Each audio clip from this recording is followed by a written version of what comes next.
Cerita Alkitab tentang ke-10 firman atau 10 hukum Taurat di dalam Keluaran pasal 17 sampai pasal 32 ayat 35.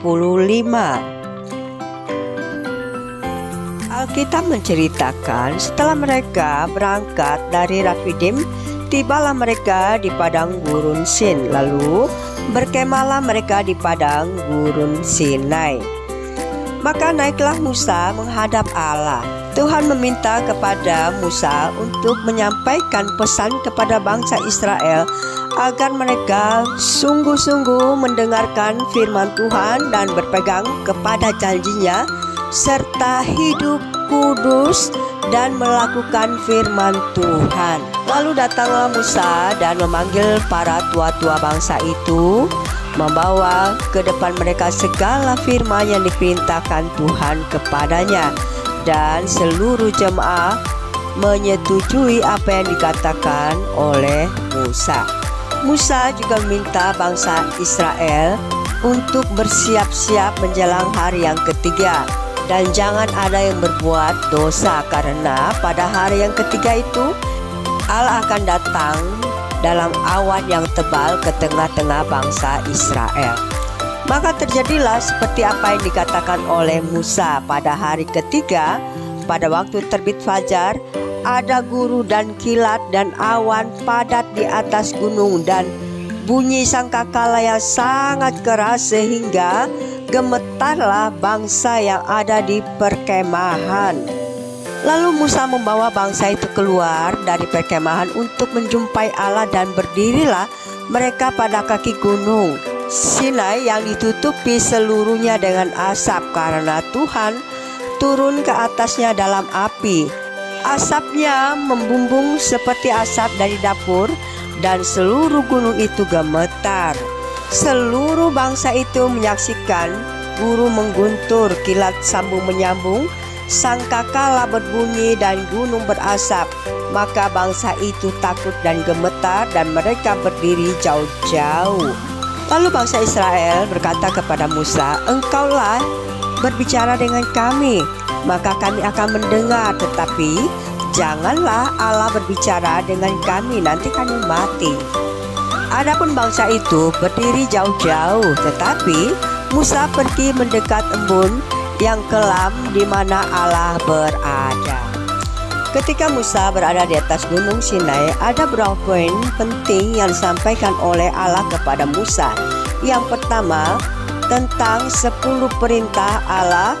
Yang kedua, perjanjian antara Allah dan Israel. Yang ketiga, petunjuk tentang kemah suci. Yang keempat, penetapan imam dan aturan ibadah. Yang kelima, hukum-hukum sosial dan agama. Yang keenam, hari Sabat sebagai perintah kekal. Dan yang ketujuh, 2 loh batu. Dan Tuhan memberikan kepada Musa setelah ia selesai berbicara dengan dia di gunung Sinai, kedua loh Allah, loh batu yang ditulis oleh jari Allah sendiri.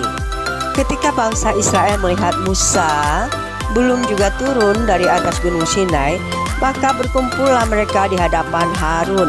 Mereka meminta Harun untuk membuat patung lembu emas untuk bangsa Israel. Bangsa itu menanggalkan anting-anting emas yang ada pada telinga mereka dan membawanya kepada Harun. Lalu Harun membuat bagi mereka, yaitu anak lembu emas. Keesok harinya, pagi-pagi maka mereka mempersembahkan korban bakaran dan korban keselamatan. Sesudah itu duduklah bangsa itu untuk makan dan minum. Kemudian bangunlah mereka dan bersukaria.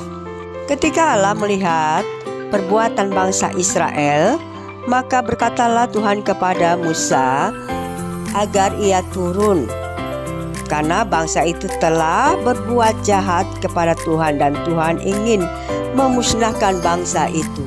Lalu Musa melunakkan hati Tuhan oleh karena perbuatan jahat bangsa itu. Maka menyesallah Tuhan karena rencana malapetaka yang akan dibuatnya terhadap umatnya. Setelah itu pergilah Musa dari hadapan Allah dan bertemu dengan Yosua. Ketika Yosua mendengar ada bunyi sorai, berkatalah ia, ada bunyi sorak peperangan kedengaran di perkemahan. Tetapi jawab Musa, bukan nyanyian-nyanyian kemenangan, bukan bunyi-bunyian kekalahan. Bunyi orang menyanyi berbalas-balasan, itulah yang kudengar. Ketika Musa dekat ke perkemahan itu dan melihat lembu dan melihat orang menari-nari, maka bangkitlah amarah Musa. Dilemparkannyalah kedua loh dari tangannya dan dipecahkannya pada kaki gunung itu. Sesudah itu diambilnya anak lembu yang dibuat oleh mereka itu, dibakarnya dengan api dan digilingnya sampai halus, kemudian ditaburkannya ke atas air dan disuruhnya diminum oleh orang Israel.